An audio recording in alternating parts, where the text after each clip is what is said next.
Okay, good morning, Math Lab students. This is right after our Delta Math practice, and you just tried today's launch. And now in this video, I'm going to go ahead and review today's launch. So let me just pull up my camera. And we're on the launch. And this launch is a review of what we learned in class on Monday. It's going to ask you to identify how many terms are in this polynomial, the degree of this polynomial, the leading coefficient, and the constant term. So to figure out the number of terms, I'm going to ask myself how many different pieces are in this polynomial. So here I have 1 term, 2 terms, 3 terms, 4 terms. All of these terms are separated by an operation like addition or subtraction. So this polynomial has 4 terms. The degree, you'll remember from last class, refers to, and by the way, if you do not remember this from last class, I just want to point out that this is you have this note slide right here. So we can see the degree is going to be the highest exponent in the whole polynomial, and the leading coefficient is going to be the coefficient or the number that's in front of that highest degree. So this note slide is here for you to reference as well. Okay, so like we just saw, the degree is going to be the highest exponent in the whole polynomial. So we'd call this the degree, and we could say the degree is 3. Another way of saying that, some of your teachers have started calling it like a 3rd degree polynomial. So the degree is 3, you could call this a 3rd degree polynomial. The leading coefficient, again, would be the coefficient that's in front of the term with the highest degree. So here we don't actually have a coefficient, so we can just imagine there's a 1. So the leading coefficient would be 1. And then the constant term is the term at the very end normally, and the term has no x. It's just a regular number. There's no x, and we'd call that the constant. So we'd say that our constant term is 6. Another thing we're going to be talking about a little bit later in class is the constant term actually represents something in the graph of a polynomial, which we'll see when we graph polynomials a little bit later. The constant term is going to be the y-intercept. The y-intercept of the graph, always. So where the graph crosses the y-axis. We'll draw a quick picture. Make sure always when you're watching these videos, you're following along, and anything I write on my paper, you should be writing on your paper, okay? So say that it's a 3rd degree polynomial. It's going to look something like this, and the y-intercept, or where it crosses the y-axis, would be at 6.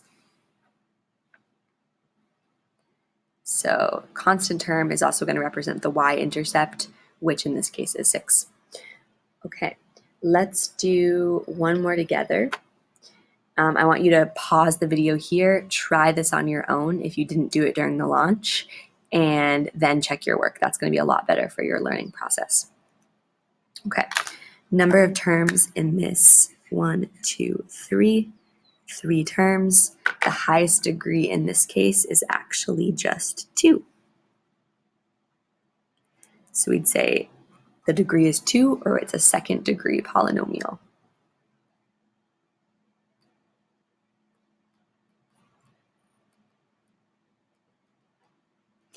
Again, the leading coefficient, there's no leading coefficient, so we're going to say it's an imaginary 1. And the constant term, the number without the x at the very end, is 0.5. And that 0.5 would also be the y-intercept for this polynomial. Okay, Now evaluate the polynomial above for h of 2. Show your work below. So now we're starting to kind of combine different objectives, which we're kind of ahead of what you guys are doing in algebra. You guys are not evaluating yet, but you will soon. So we're evaluating for h of 2. And I have my polynomial up here. H of x equals x squared minus x plus 0.5. Wherever I see an x, I'm going to replace that x with a 2.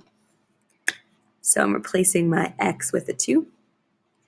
Everywhere I see an x here, I'm going to replace it with a 2.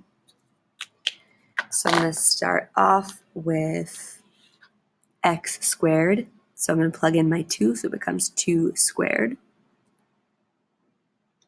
Minus x, now it's going to be minus 2 plus 0.5. That just stays the same. So again, everywhere that there was an x in my original polynomial, I now replace that x with a 2. Okay, 2 squared, and to evaluate here, remember, let's just write this along the side. We're always going to follow PEMDAS. So if you're like looking at this and you're like, I don't know where to start, come back to PEMDAS. So I'm always going to start with exponents come first before addition or subtraction at the end. So my exponent here is 2 squared, which is 4 minus 2 plus 0.5. Now I can go to the addition and subtraction, and I'm just going to go left to right for addition and subtraction. So 4 minus 2 is 2. Plus 0.5, 2 plus 0.5 is 2.5. So my final answer here is 2.5.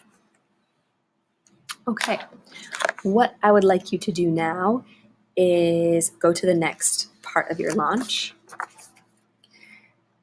If you haven't already, I'm going to have you attempt 4, 5, 6, and 7.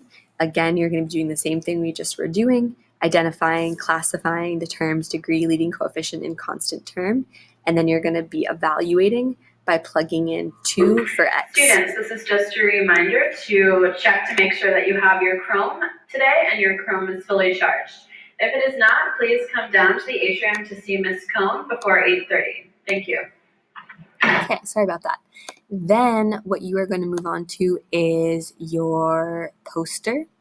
I'll give more directions about this, but you can start to find information about your poster on page 3 of your handout. And basically what you're going to be doing is writing your own polynomial.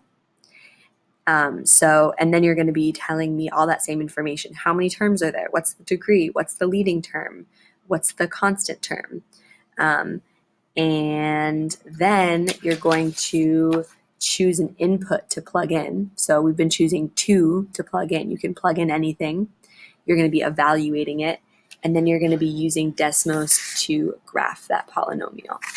Once you have this graphic organizer all filled out, you're going to get this worksheet approved by me, and then I'll give you poster paper, and you're going to start creating a little poster where you draw your polynomial, you tell me all the information about it, and then you also evaluate it. So you plug in a number for x.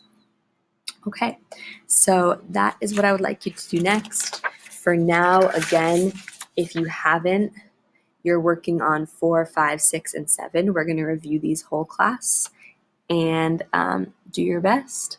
And if you're done with that, you can move on to starting to work on your poster. Okay, thank you.